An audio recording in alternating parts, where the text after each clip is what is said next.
અત્યારના હાલના મહત્વપૂર્ણ સમાચાર આપમાંથી રાજીનામું આપ્યા બાદ આજે રાજુ કરપડા આગામી રણનીતિ જાહેર કરશે। આપમાંથી રાજીનામું આપવાનું કારણ પણ ખેડૂતો અને લોકો સામે મૂકશે। રાજુ કરપડાએ રાજીનામા આપતા જ આમ આદમી પાર્ટીમાં ખળભળાટ મચી જવા પામ્યું છે। આપમાંથી રાજીનામું આપ્યા બાદ રાજુ કરપડા આગામી રણનીતિ જાહેર કરવાના છે।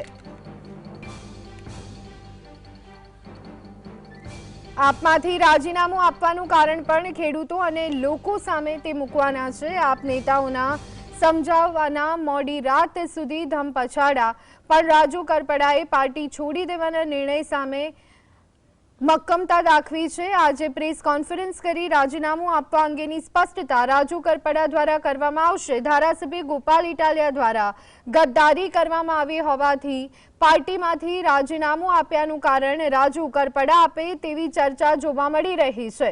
પ્રદેશ સંગઠન રાજુ કરપડા નારાજ હોય પ્રદેશ સંગઠનથી તેવું જાણવા મળી રહ્યું છે।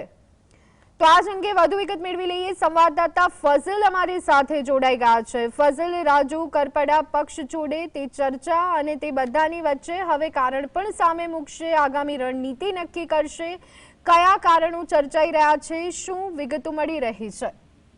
આપમાંથી રાજુ કરપડા દ્વારા રાજીનામું આપ્યા બાદ આજે રાજુ કરપડા દ્વારા પોતાની રણનીતિ જાહેર કરવામાં આવશે। આમ આદમી પાર્ટીમાંથી રાજુ કરપડા દ્વારા રાજીનામું આપી દેવામાં આવ્યું છે। ત્યારે રાજીનામું આપવાનું કારણ ખેડૂતો અને જે સ્થાનિક લોકો છે, ગુજરાતના લોકો છે, તેમની સામે મૂકશે। ત્યારે આજે સુરેન્દ્રનગર ઉપરાંત સમગ્ર ગુજરાત રાજ્યના ખેડૂતો સમક્ષ પોતે આમ આદમી પાર્ટીમાંથી કેમ રાજીનામું આપ્યું તેનું ચોક્કસ કારણ છે તે રાજુ કરપડા દ્વારા સ્પષ્ટીકરણ કરવામાં આવશે। રાજકોટ ખાતે આજે પ્રેસ કોન્ફરન્સનું આયોજન કરવામાં આવ્યું છે। ત્યારે આપ નેતાઓ દ્વારા રાજુ કરપડાને સમજાવવા માટે મોડી રાત સુધી ધમપછાડા કરવામાં આવ્યા હતા, પરંતુ તે છતાં પણ રાજુ કરપડા પાર્ટી છોડવાનો નિર્ણય છે તે કરી લીધો છે। ધારાસભ્ય ગોપાલ ઇટાલિયા દ્વારા ગદ્દારી કરવામાં આવી હોવાથી પાર્ટીમાંથી રાજીનામું આપ્યા હોવાનું રાજુ કરપડા દ્વારા પણ જણાવવામાં આવ્યું છે, ટેલિફોનિક રીતે જણાવવામાં આવ્યું છે। ત્યારે પ્રદેશ સંગઠન રાજુ કરપડાથી